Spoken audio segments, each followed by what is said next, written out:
ስሜ ብስራት ሙላት ይባላል። የመጣሁት ከባህር ዳር ነው። ይዤ የመጣሁት ቢዝነስ ሀሳብ ከተለያዩ የቅባት እህሎች የምግብ ዘይትን ማምረት ነው። አሸንፋለሁ ብዬ እጠብቃለሁ። እንግዲህ የዳኞች ውሳኔ ነው።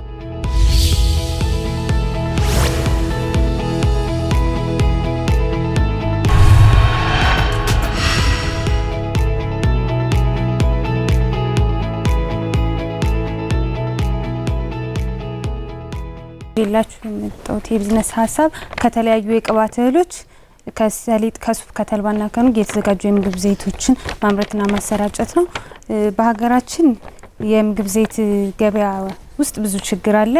ንጹህ ያልሆኑ ዘይቶች መመረት 100% ፒውር ያልሆኑ ዘይት እጥረት አለ። በኮልድ ፕሬስ ወይም ኦርጋኒክ ዘይት እጅግ አነስተኛ ናቸው፣ ያሉትም በጣም ውድ ናቸው።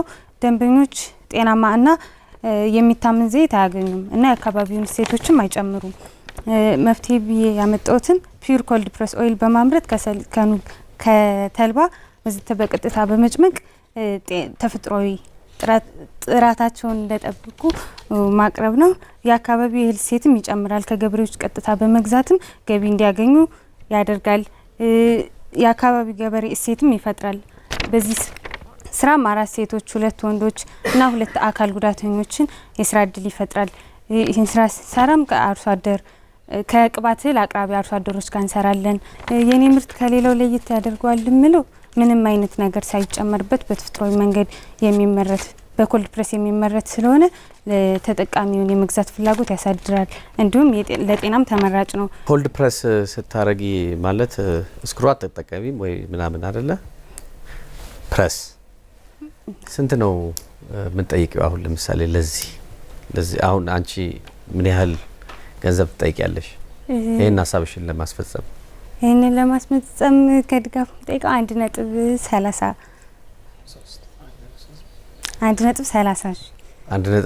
ሺህ የማሽነሪ ብቻ ነው ነው። ከዛ ከኔ የሚጨምረውም አለ። ስንት ትጨምሪያለሽ አንቺ?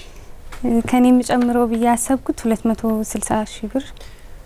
ሪፋይነሪ ምናምን እኮ ይፈልጋል። እንዴት ነው አሁን በዚህ ዘመን? that's the point የሱን ሀሳብ ልጨምርልሽ። ሪፋይነሪ ይባላል።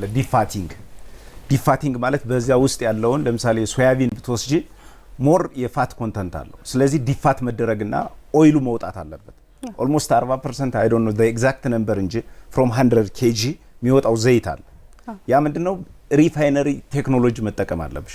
6 7 8 9 4 1 የሚጠቀሙት ካምፓኒዎች አሉ። ሪፋይነሪ ቴክኖሎጂ ዲፈረንሱ የሚፈጥረው በዘይት አምራቾች መካከል የሪፋይነሪ ቴክኖሎጂ ነው፣ ወይም ደግሞ ዲፋት የሚያደርጉበት ሲስተም ማለት ነው።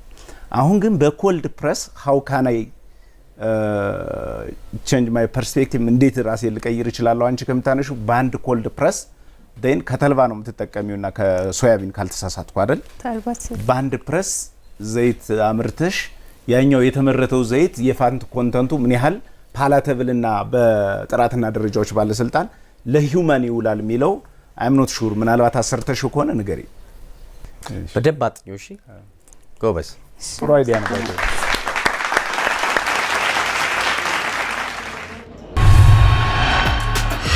ጥሩ አሪፍ ነበረ። በጣም ጥሩ ነው። የዳኞች አስተያየትም አሪፍ ነው።